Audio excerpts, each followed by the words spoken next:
Hey, salut à tous! Cette semaine, les 10 mots à trouver sont liés à la musique. Nom d'instruments, termes techniques, genres musicaux.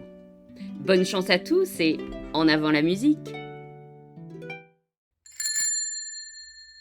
Locution étrangère qui signifie à la chapelle.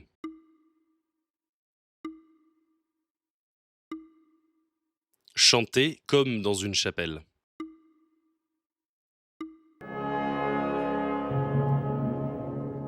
De l'italien alla cappella, simplifié en a cappella.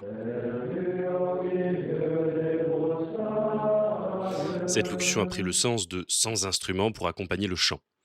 Alors que dans ses premières mentions au XVIIe siècle, alla maniera della cappella.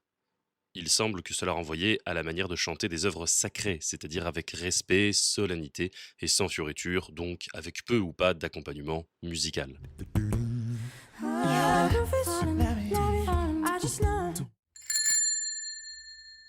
Cette locution désigne par un titre celui qui dirige une formation musicale. Elle est en usage dans un certain milieu musical contemporain. Ce titre est fréquemment donné sous la forme d'initiales.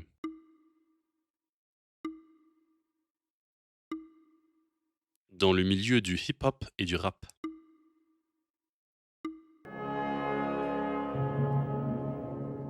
Lors des débuts du rap à New York, celui qui animait la séance était appelé, selon une vieille locution empruntée au français, Master of Ceremonies, ou MC.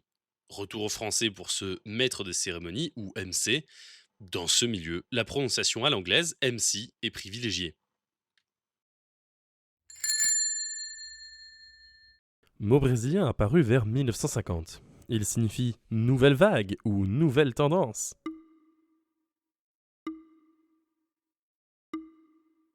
Courant musical issu de la samba, mais qui aborde des thèmes nouveaux, se libère de l'emprise carnavalesque et diminue l'importance des percussions.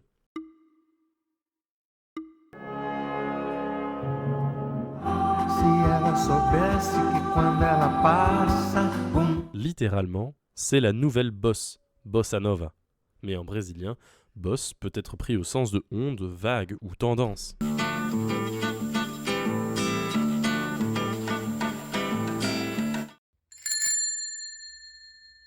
Mot qui vient de tremblement en grec et en latin. Il est arrivé en français par le vocabulaire musical.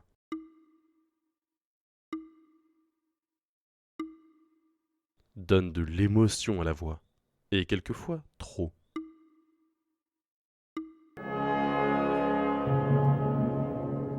Tremblant se dit tremulus en latin, et tremolo est à la fois un tremblement en italien et une façon de jouer un instrument à cordes, de chanter ou de parler.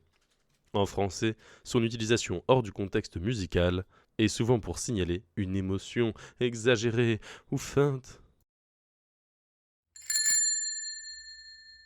Ce mot est composé de vide et orchestre en japonais. À noter que le mot orchestre en japonais est une réduction de l'anglais orchestra.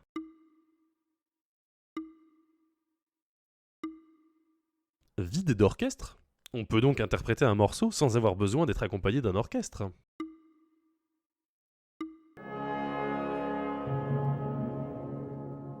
De kara, vide, et oke, l'abrégé d'orchestre en japonais, le karaoké. Le nom de cette messe est le premier mot de la formule en latin qui y est prononcé en ouverture. Sa traduction est « Donne-leur le repos éternel, Seigneur ». Par extension, ce mot désigne aussi une pièce de musique.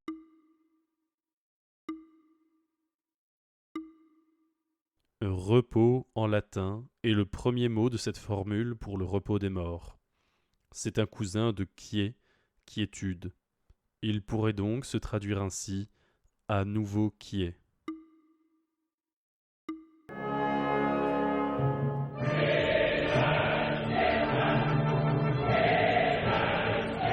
Requiem aeternam dona eis Domine. Le mot requiem désigne donc une messe des morts, mais aussi une musique composée pour cette messe. Au XXe siècle, le sens de ce mot s'est élargi au profane. Il tend à désigner toute œuvre artistique associée à un décès, comme dans le film Requiem for a Dream.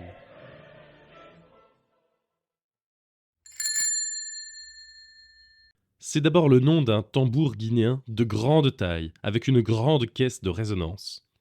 Appelé mamboulone en langue sarrare, le mot a beaucoup varié selon les régions et les époques. Il est à l'origine d'un mot français en 3 syllabes qui désigne une musique, une danse et une ambiance.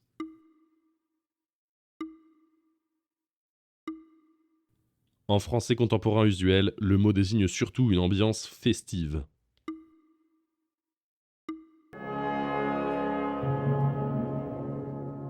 Le tambour est appelé momboulone, parfois ka momboulone, mais aussi bumboulou ou kambumboulou, ou encore bambalone, selon les régions et les époques. La danse festive autour de ce tambour est appelée baboua ou bamboula.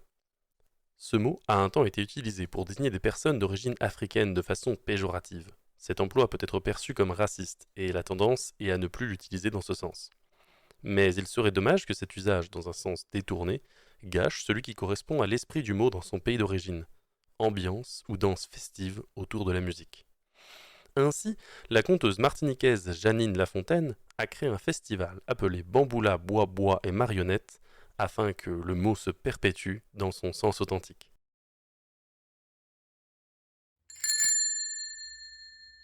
Partie d'un morceau de musique qui doit, selon l'origine du mot, se jouer à la façon dont on joue de la harpe, quel que soit l'instrument utilisé.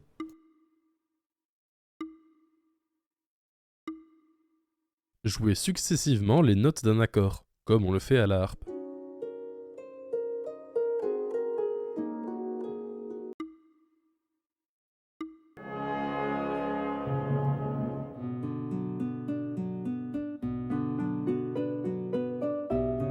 De l'italien arpeggiare, jouer de la harpe, c'est l'arpège.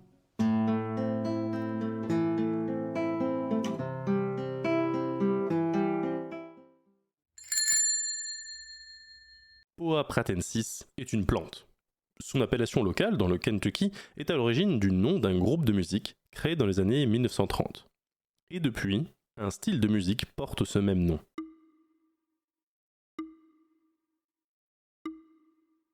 Une sorte d'herbe d'une couleur inhabituelle.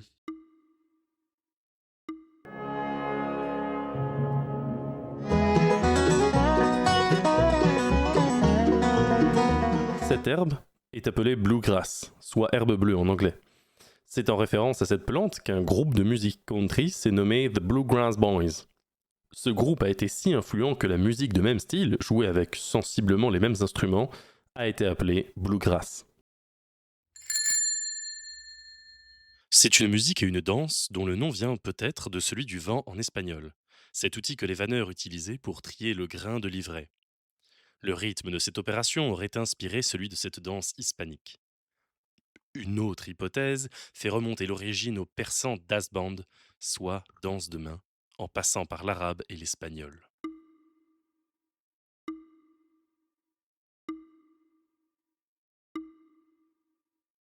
Cette danse a sa version populaire et sa version danse de cour.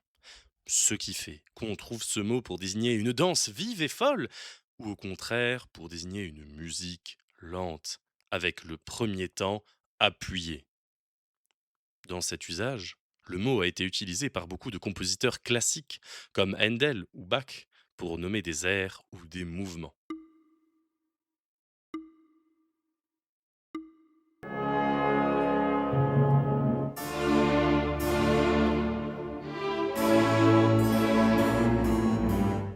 Farabanda en espagnol, la sarabande.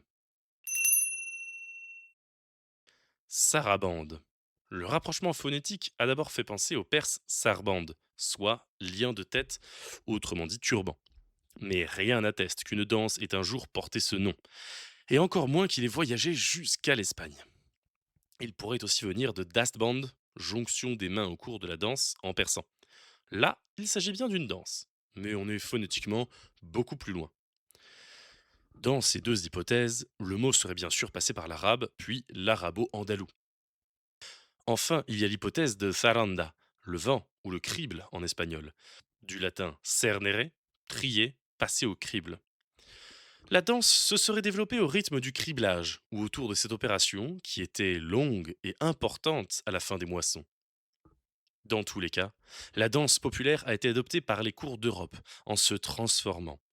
Par rapprochement avec le menuet, elle est devenue lente, souvent à 3 temps, avec un premier temps appuyé, ce qu'on retrouve dans la sarabande de Handel.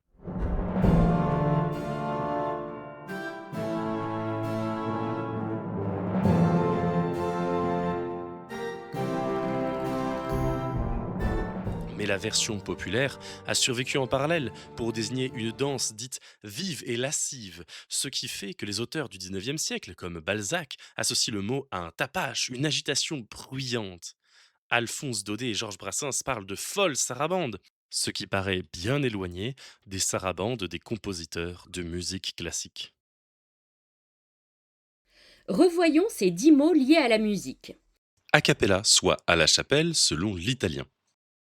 MC ou MC, un maître de cérémonie, en passant par l'anglo-américain.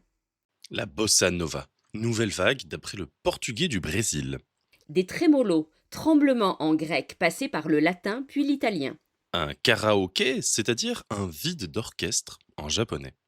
Requiem, soit à nouveau quié, parole pour les morts en latin. La bamboula, d'après le nom d'un tambour de grande taille en sarrare. Un arpège, comme jouer à la harpe, selon l'italien. Bluegrass, d'après le nom familier d'une herbe du Kentucky. La sarabande, peut-être d'après le criblage en espagnol. C'est une joie pour nous de vous proposer ces épisodes. Et quoi qu'il arrive, nous vous en proposerons pendant 1 an, soit environ 50 épisodes. Mais tout ceci demande du travail et implique plusieurs personnes. Non, ces cabrioles ne sont pas faites par l'IA ou par recopiage d'un site. Pour continuer au-delà, il nous faudra un minimum de retour. Et là, c'est à chacun de décider. Par le fait qu'il s'abonne ou pas, par les likes qui sont mis, par les partages à d'autres pour nous faire connaître. Et si vous faisiez ça maintenant ? C'est gratuit et ça ne prend que 3 secondes. S'abonner, activer la cloche, aimer. À la semaine prochaine.